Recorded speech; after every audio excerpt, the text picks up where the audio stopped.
نحمده ونصلي على رسوله الكريم اما بعد فاعوذ بالله من الشیطان الرجیم بسم اللہ الرحمن الرحیم۔ سورہ یوسف ہے اور کل ہم نے اس کا سبق پڑھا تھا آیت نمبر 14 تک۔ آج ہے آیت نمبر 15۔ فلما ذهبوا به واجمعوا فلما ذهبوا به، پس جب وہ اس کو لے گئے۔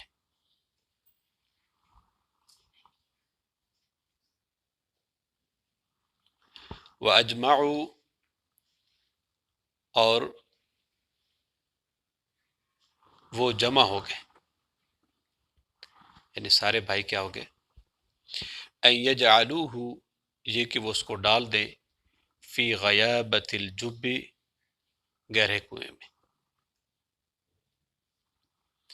وَأَوْحَيْنَا، اور ہم نے وحی کی، الیہ، اس کی طرف، لِتُنَبِّئَنَّهُمْ بِأَمْرِهِمْ، تاکہ ہم اس کو ضرور خبر دیں گے، بِأَمْرِهِمْ ھذا، ان کے اس کام کی، وَهُمْ لَا يَشْعُرُونَ، اور ان کو شعور بھی نہیں ہوگا۔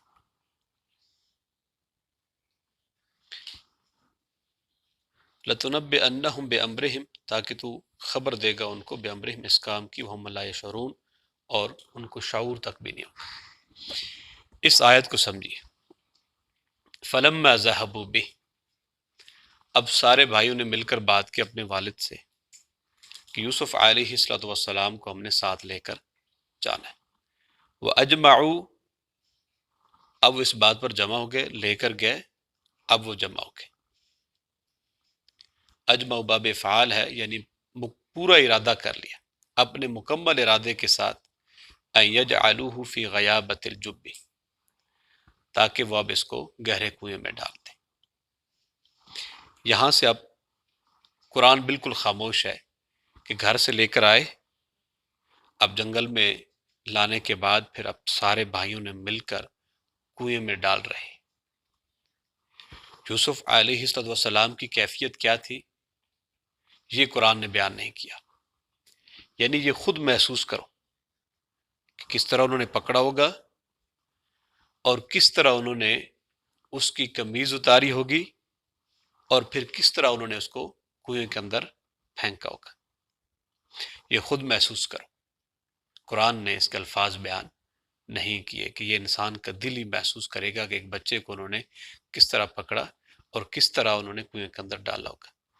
ظاہری سی بات ہے، آگے سے انہوں نے روکنے کی کوشش بھی کی ہوگی، لیکن اس کے باوجود بھی کنویں کے اندر پھینک دیے، روتے بھی ہوں گے، چیختے چلاتے بھی ہوں گے، سارا کچھ کیا ہوگا، لیکن اس کے باوجود انہوں نے کنویں کے اندر پھینک دیا۔ لیکن قرآن نے ایسی کوئی بات بیان نہیں کی کہ انسان خود یہ بات محسوس کرے۔ فرمایا ان یجعلوہ فی غیابت الجب، یہ کہ اس کو گہرے کنویں میں ڈال دیں۔ اب وہ گہرے کنویں میں جب ڈال دیتے ہیں تو اللہ تعالیٰ فرماتے ہیں کہ وَأَوْحَيْنَا إِلَيْهِ، ہم نے وحی کی اس کی طرف، کس کی طرف؟ یوسف علیہ السلام کی طرف۔ بچے تھے لیکن ان کی طرف وحی کر دی گئی، جس طرح قرآن کے اندر آتا ہے قال انی عبد اللہ آتانی الکتاب وجعلنی نبیا، وہ بھی چھوٹے بچے تھے اور ان پر وحی کی گئی، وہ بھی بولنا شروع ہو گئے۔ تو وحی جو ہے وہ چھوٹے پر کی جا سکتی ہے، اس لیے اللہ تعالیٰ نے فرمایا کہ وَأَوْحَيْنَا إِلَيْهِ لَتُنَبِّئَنَّهُمْ بِأَمْرِهِمْ ھذا، اور تو ضرور خبر دے گا ان کو، بِأَمْرِهِمْ ھذا، اس کام کی۔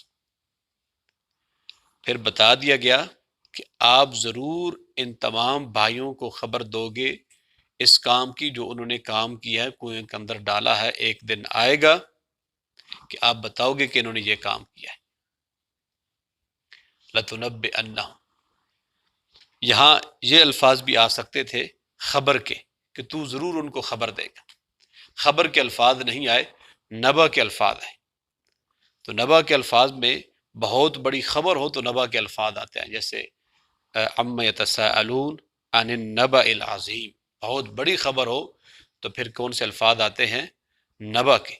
لَتُنَبِّئَنَّهُمْ بِأَمْرِهِمْ ھذا، تو ضرور خبر دے گا ان کو، بِأَمْرِهِمْ ھذا، اس کام کی، یعنی جو بھائی آپ کے ساتھ کر رہے ہیں ایک وقت آئے گا تو ان کو بتلائے گا کہ تم نے میرے ساتھ یہ کیا ہے۔ وَهُمْ لَا يَشْعُرُونَ، اور ان کو شعور تک نہیں ہوگا، یعنی ان کو اس بات کا علم نہیں ہوگا، وہ آج سے بے فکر ہو گئے کہ ہم نے کنویں کے اندر ڈال دیا ہے، معاملہ ختم۔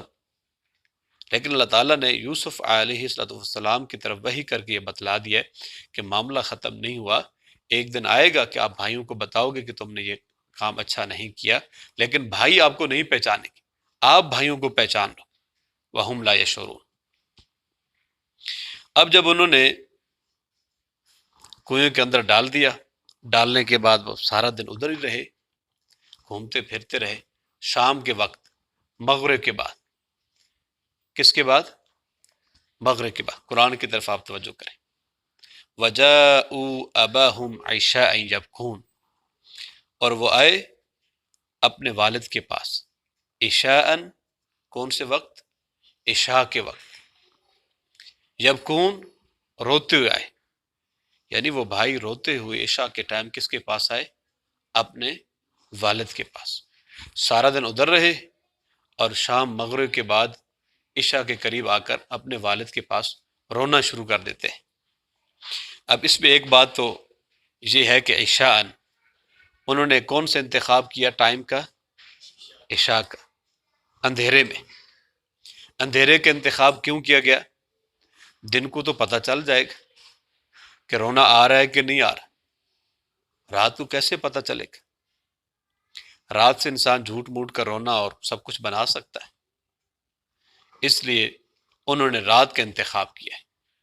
اس لیے اللہ تعالیٰ نے قرآن میں ارشاد فرمایا وَمِن شَرِّ غَاسِقٍ إِذَا وَقَبَ، وہ اندھیرا جو رات کو پھیلتا ہے اس کے شر سے بھی انسان کو اللہ تعالیٰ کی پناہ مانگنی چاہیے، کیونکہ اکثر جو جرائم ہیں ان کا ٹائم کون سا ہے؟ رات کا۔ اس لیے انہوں نے کون سا ٹائم انتخاب کیا ہے؟ رات کا انتخاب کیا۔ آپ چوری ڈکیتی جتنے بھی ظلم ستم اکثر کس ٹائم ہوتے ہیں؟ رات کے وقت۔ اس لیے انہوں نے کون سا ٹائم انتخاب کیا؟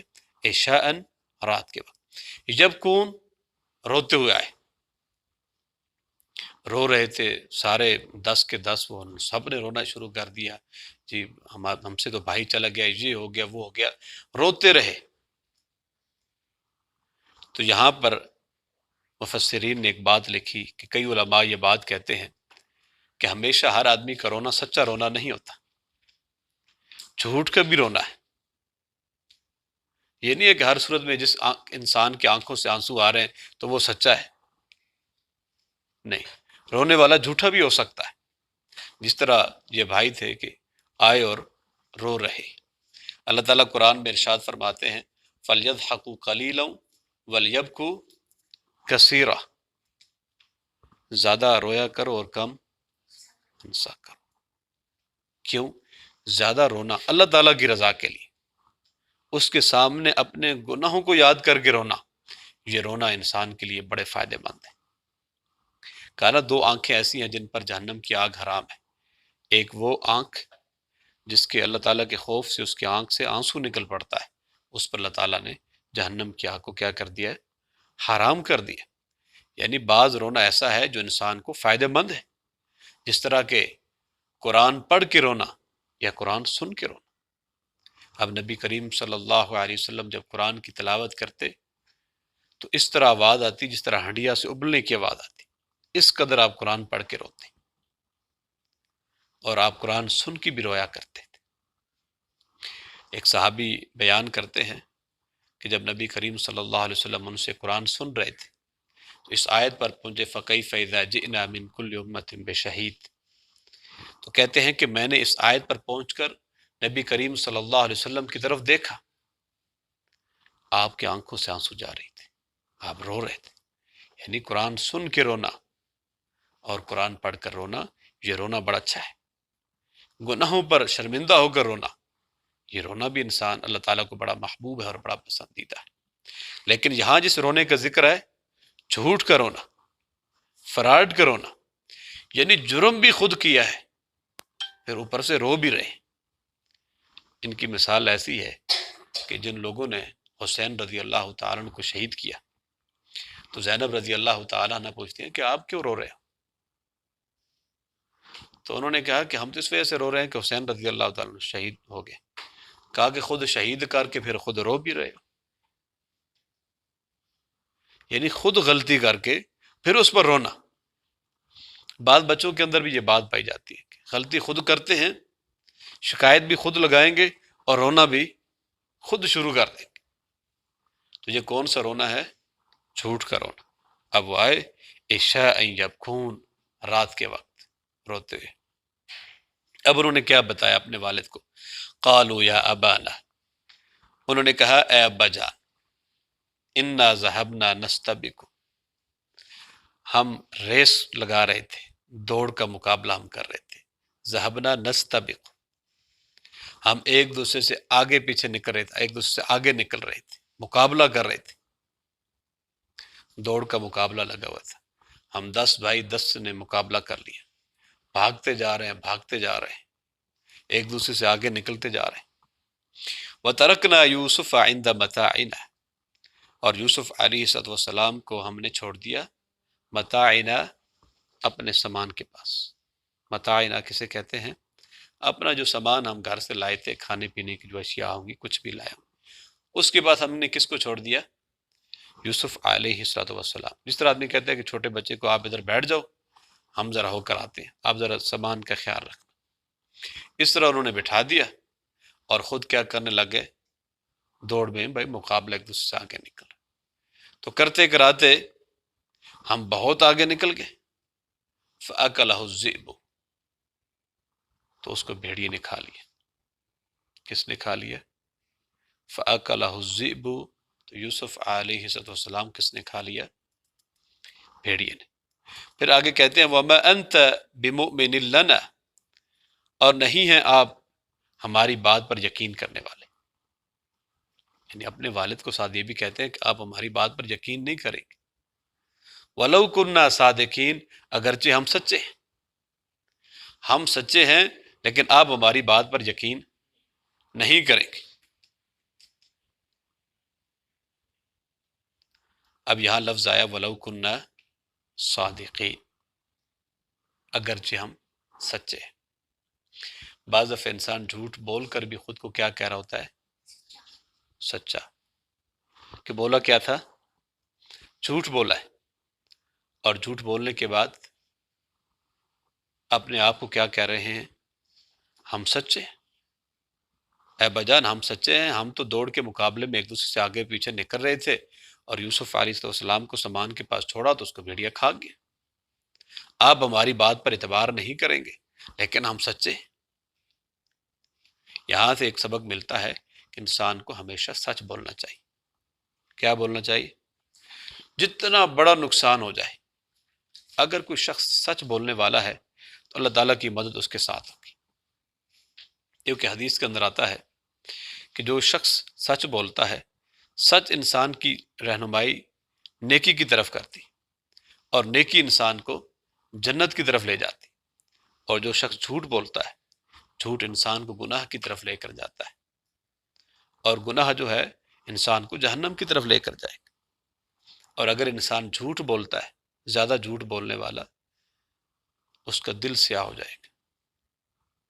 جھوٹ بولنے سے کیا ہو جاتا ہے؟ دل سیاہ ہو جاتا ہے۔ تو اس لیے ہمیں کیا کرنا چاہیے؟ ہمیشہ سچ بولنا چاہیے۔ سچ بولنا اہل ایمان کی نشانی ہے، اور جھوٹ بولنا، جس طرح حدیث کے اندر آتا ہے کہ منافق کی کتنی نشانیاں ہیں؟ 3، ان میں سے ایک نشانی کون سی ہے؟ جھوٹ بولنا۔ یعنی جو ہم یہ تفسیر پڑھ رہے ہیں اس کے ساتھ ساتھ ہمیں اپنی اصلاح بھی کرنی چاہیے کہ ہمیں جھوٹ سے کام نہیں لینا چاہیے۔ جھوٹ کا رونا اور جھوٹ بولنا، یہ دونوں کام نہیں کرنے چاہیے۔ جس طرح ان بھائیوں نے کیا کہ وہ رو بھی رہے ہیں اور اپنے آپ کو کیا کہہ رہے ہیں؟ سچا کہہ رہے ہیں، ساتھ دھوکہ بھی دے رہے کہ ہم نے تو یہ کام کیا بھی نہیں۔ وَجَاءُوا عَلَىٰ قَمِيصِهِ بِدَمٍ كَذِبٍ، وَجَاءُوا، اور وہ لائے، عَلَىٰ قَمِيصِهِ، قمیص کو، یعنی قمیض، بِدَمٍ كَذِبٍ، جھوٹے خون کے ساتھ۔ یعنی قمیض لے کر ساتھ آئے تھے کہ ابا جان کو دکھانے کے لیے کہ یہ ان کی قمیض ہے اور جس پر کیا لگا ہوا ہے، خون لگا ہوا ہے، کہ اس کو کیا ہو گیا، بھیڑیے نے کھا لیا اور یہ قمیض ہمارے پاس ہے۔ اب اس میں کچھ مفسرین نے یہ بات لکھی ہے کہ والد صاحب نے جب یہ قمیض دیکھی تو دیکھ کر یہ الفاظ کہے کہ بھیڑیا کتنا سمجھدار تھا کہ اس نے قمیض کو چڑا پھاڑا بھی نہیں اور یوسف علیہ السلام کو وہ نکال کر کھا گیا۔ قمیض تو بالکل ٹھیک ٹھاک ہے، یعنی قمیض صحیح سالم ہے، وہ کہیں سے پھٹی ہوئی نہیں ہے، خون لگا ہوا اس کو۔ کچھ مفسرین یہ بات کرتے ہیں، لیکن یہ بات قرآن اور حدیث میں کسی جگہ موجود نہیں ہے۔ ہاں، اس جھوٹ کی کئی اور باتیں ہو سکتی ہیں، جس طرح کہ والد صاحب نے پہلے بھی کہہ دیا تھا کہ آپ کے بھائی آپ کے خلاف کوئی تدبیر کریں گے، وہ بھی ان کے ذہن میں یہ بات ہو سکتی ہے۔ اور اس طرح ان کو خواب بھی پتہ تھا کہ خواب آیا ہوا ہے، آخر یوسف علیہ السلام زندہ ہے، بھیڑیا کھا نہیں سکتا کیونکہ خواب دیکھا ہوا تھا، خواب کی تعبیر باقی ہے، کیسے کہہ سکتا ہے کہ بھیڑیا کھا کے؟ اگر وہ واقعہ ویسا ہی ہو کہ یوسف علیہ السلام کے والد صاحب نے وہ بات نہ کہی ہو کہ قمیض کو دیکھ کر انہوں نے کہا کیسا بھیڑیا تھا جو قمیض ٹھیک ٹھاک ہے اور یوسف علیہ السلام کو کھا گیا، یہ بات درست نہ بھی ہو تو دوسرے دلائل موجود ہیں قرآن کے اندر کہ خواب کی تعبیر بھی اور بھائیوں کے بارے میں یہ بات تھی کہ وہ کوئی نہ کوئی چال چلیں گے۔ اب زندہ ہونے کا یقین تھا، زندہ ہونے کا یقین تھا کہ کیونکہ خواب کی تعبیر تو رہتی ہے۔ اب پھر والد صاحب نے جب دیکھا کہ جھوٹا خون لگا کر قمیض پر لے آئے، اس صورت میں یوسف علیہ السلام کی قمیض کا 3 مرتبہ ذکر ہوتا ہے۔ ایک مرتبہ جب یہ قمیض لائی گئی تو اس پر کیا لگا ہوا تھا، خون لگا ہوا تھا۔ دوسری بار آگے چل کر آپ پڑھیں گے اس قمیض کا ذکر آیا ہے جب اس قمیض کو پیچھے سے پھاڑا گیا، یعنی دوسری بار آپ کی قمیض کا ذکر آتا ہے۔ تیسری بار پھر اسی قمیض کا ذکر آتا ہے، یعنی ایک آپ کی قمیض کا، کہ جس میں آپ قمیض بھیجتے ہیں اپنے والد صاحب کے لیے تاکہ ان کو محسوس ہو اور ان کی بنائی ٹھیک ہو جائے۔ تو قمیض کا ذکر کتنی بار آتا ہے یوسف علیہ السلام کی؟ 3 بار، ایک یہ قمیض، پھر دوسری، پھر تیسری، تو 3 ہم انشاءاللہ پڑھیں گے۔ لیکن جھوٹا خون لگا کر وہ قمیض لے کر آ گئے۔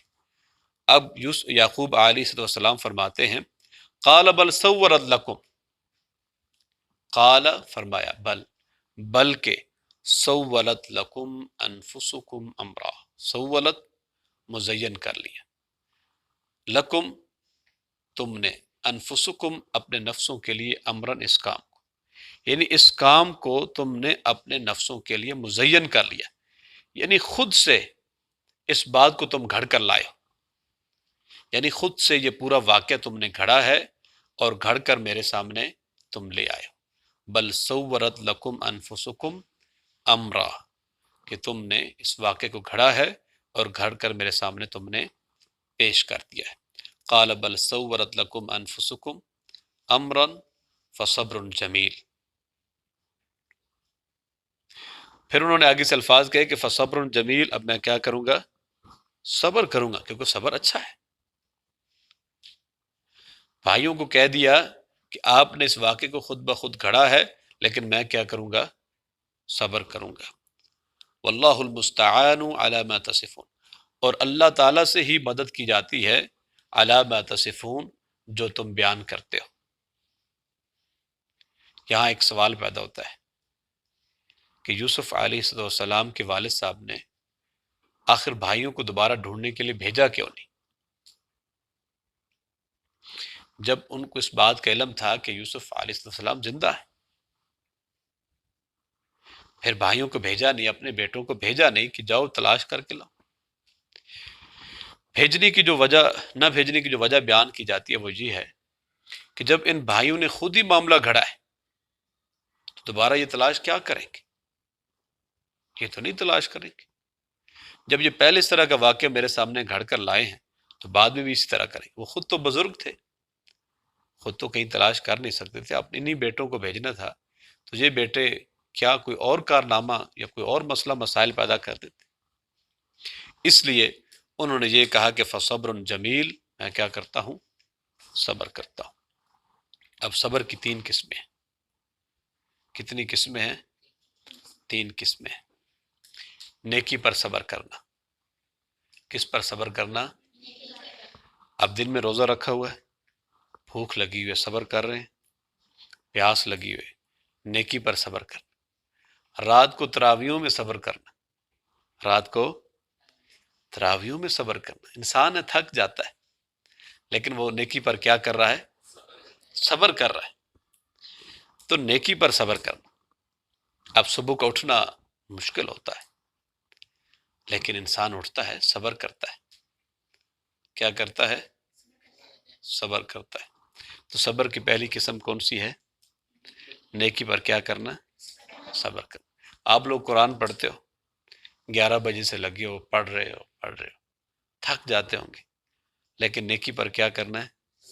صبر کرنا ہے، کہ لگے رہو، پڑھتے رہو، مشقت بھی ہو لیکن صبر کرتے رہنا ہے، کیونکہ یہ نیکی ہے۔ دوسرا ہے، کوئی مصیبت آ جائے تو اس پر صبر کرنا۔ مصیبت آ جائے تو اس پر کیا کرنا؟ کوئی دکھ آ جائے، پریشانی آ جائے، تکلیف آ جائے تو اس پر کیا کرنا چاہیے؟ صبر کرنا چاہیے۔ مثال کے طور پر پیپروں میں انسان فیل ہو جائے تو کیا کرنا چاہیے؟ صبر کرنا چاہیے یا اس کو سزا دینی چاہیے؟ وہ تو خیر خود بخود صبر کرے گا ہی، اس کے ساتھ کیا کرنا چاہیے؟ گھر والوں کو بھی صبر سے کام لینا چاہیے کہ نہیں؟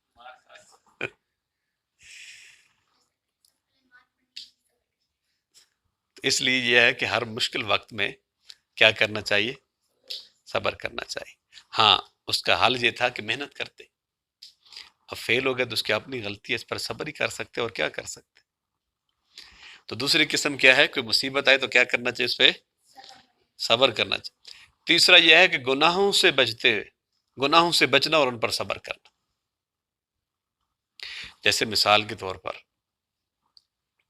جھوٹ گناہ ہے، اب اپنے آپ کو اس سے بچانا اور صبر کرنا۔ بھائی سچ بولوں گا تو سزا ملے گی، سزا لے لو، لیکن یہ ہے کہ جھوٹ سے کیا اپنے آپ کو بچانا ہے، اس پر صبر کرنا ہے۔ تو گناہوں سے اپنے آپ کو بچانا اور ان پر صبر کرنا، گناہوں سے اپنے آپ کو بچانا اور ان پر صبر کرنا۔ تو یہ صبر کی 3 قسمیں۔ لیکن صبر کیسا ہونا چاہیے؟ حدیث کے اندر آتا ہے کہ صدمے کے شروع میں انسان کو صبر کرنا چاہیے۔ ایک خاتون قبر کے پاس رو رہی تھی، تو نبی کریم صلی اللہ علیہ وسلم وہاں سے گزرتے ہیں، آپ نے فرمایا کہ اتق اللہ وصبری، اے خاتون صبر کرو، اللہ تعالیٰ سے ڈرو۔ اس نے نہیں دیکھا کہ یہ الفاظ مجھے کس نے کہے، اس نے کہہ دیا کہ یہ صدمہ مجھے پہنچا ہے نا، پریشانی، اگر آپ کو پہنچی ہوتی تو پتہ چلتا۔ پھر بعد میں کسی نے بتایا وہ تو امام کائنات صلی اللہ علیہ وسلم تھے۔ یہ عورت چلی جاتی ہے اور کہتی ہے مجھے تو اس بات کا علم نہیں تھا کہ آپ تھے۔ تو آپ نے فرمایا کہ صبر وہ ہے جو صدمے کے شروع میں ہو۔ یہ صبر نہیں ہے کہ انسان اپنا گریبان پھاڑے، چیخے چلائے اور اس کے بعد برتن توڑ دے اور اس کے بعد کہے جی میں نے صبر کیا، یہ صبر نہیں ہے۔ پھر تو صبر کرنا ہی ہے۔ کوئی فوت ہو جائے تو انسان وویلا کرتا رہے، چیخ و پکار کرتا رہے اور اس کے بعد کہ جی میں نے صبر کیا، یہ کوئی صبر نہیں۔ صبر وہ ہے کہ جیسے صدمہ پہنچے الحمدللہ، جس طرح نبی کریم صلی اللہ علیہ وسلم بیان کرتے حدیث میں آتا ہے کہ اللہ رب العالمین فرشتے سے پوچھتے ہیں بھئی کیا کدھر سے آئے ہو؟ کہا فلاں بچے کی روح قبض کی ہے۔ کہا کہ ان کے گھر والوں نے کیا کہا؟ کہا کہ اللہ تعالیٰ شکر ادا کر رہے تھے، بچے کے فوت ہونے پر شکر ادا کر رہے تھے۔ کہا کہ ان کا بیت الحمد کے نام سے جنت میں گھر بنا دیا جائے۔ کیوں؟ صبر کیا۔ تو صبر اس چیز کا نام ہے۔ ہاں، غم پہنچے، آنکھوں سے آنسو آ جائیں تو کوئی مسئلہ نہیں، آنکھوں سے آنسو آ سکتے ہیں، لیکن اس پر آوازیں نکالنا یا بالوں کو وہ نوچنا یہ درست نہیں۔ تو آگے فرماتے ہیں واللہ المستعان، جس طرح کہ صدمہ پہنچا، اپنے بیٹوں کو کچھ بھی نہیں کہا، صرف اتنا کہا کہ یہ واقعہ تم نے خود بخود گھڑا ہے، فصبر جمیل، اور میں صبر کرتا ہوں، واللہ المستعان، اور اللہ تعالیٰ سے مدد طلب کی جاتی ہے۔ مدد کس سے مانگنی ہے؟ اللہ تعالیٰ سے۔ انبیاء بھی مدد کس سے مانگتے ہیں؟ اللہ تعالیٰ سے۔ اب یوسف علیہ السلام کے جو والد صاحب تھے یعقوب علیہ السلام، مدد کس سے مانگ رہے ہیں؟ اللہ سے، کہ میرا بیٹا گم ہو گیا ہے، تو مدد کس سے مانگ رہے ہیں؟ اللہ تعالیٰ سے۔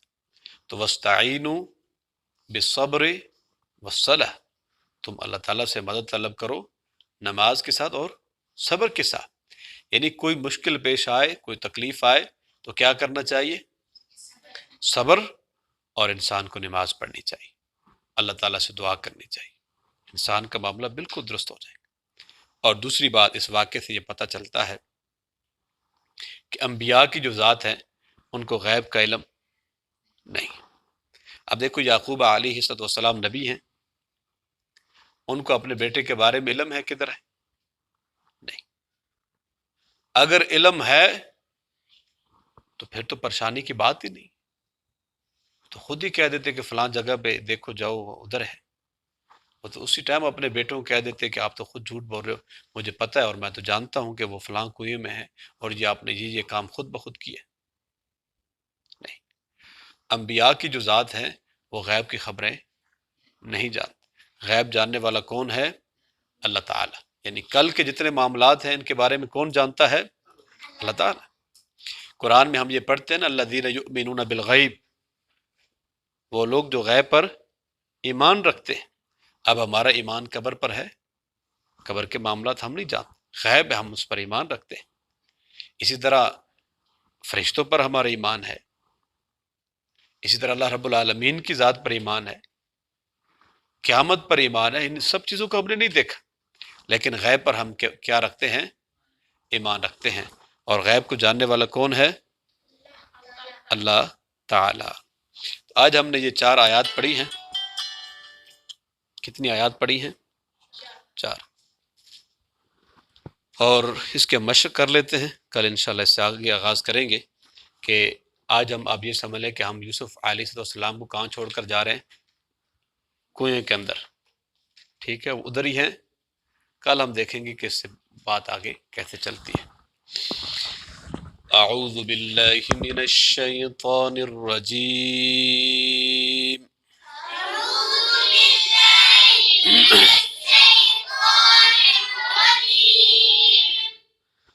بسم اللہ الرحمن الرحیم،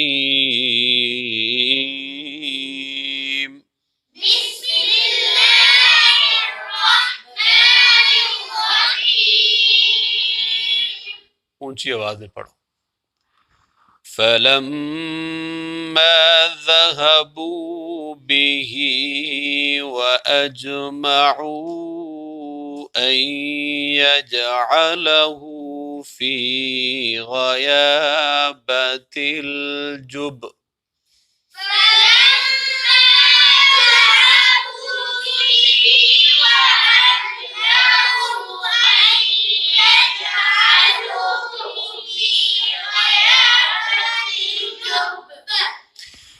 وَأَوْحَيْنَا إِلَيْهِ لَتُنَبِّئَنَّهُم بِأَمْرِهِمْ هَذَا وَهُمْ لَا يَشْعُرُونَ۔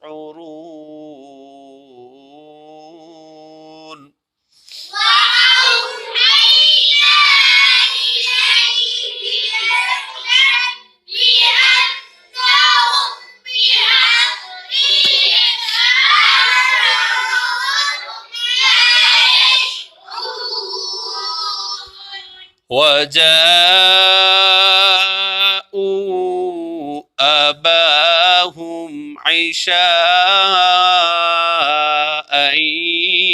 يَبْكُونَ۔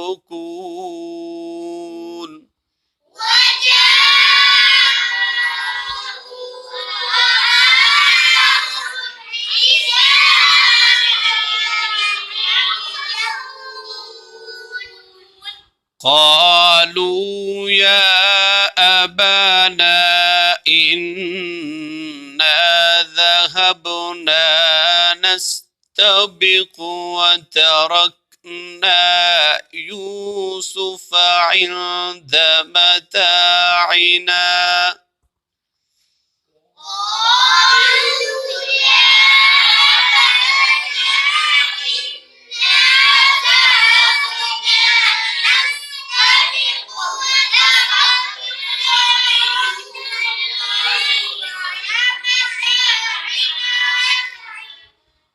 فأكله الذئب وما أنت بمؤمن لنا ولو كنا صادقين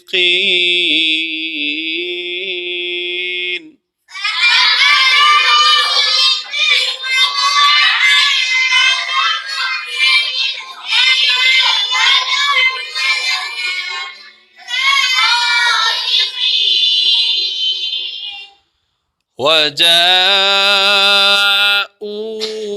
على قميصه بدم كذب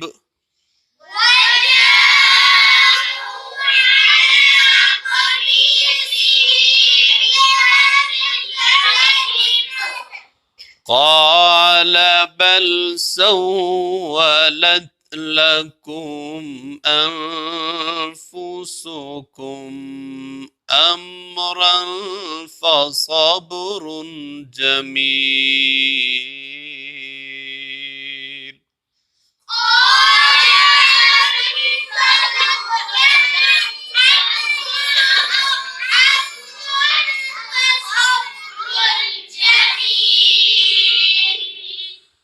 فصبر جميل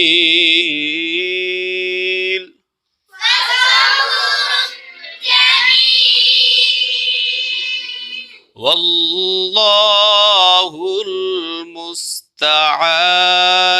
على ما تصفون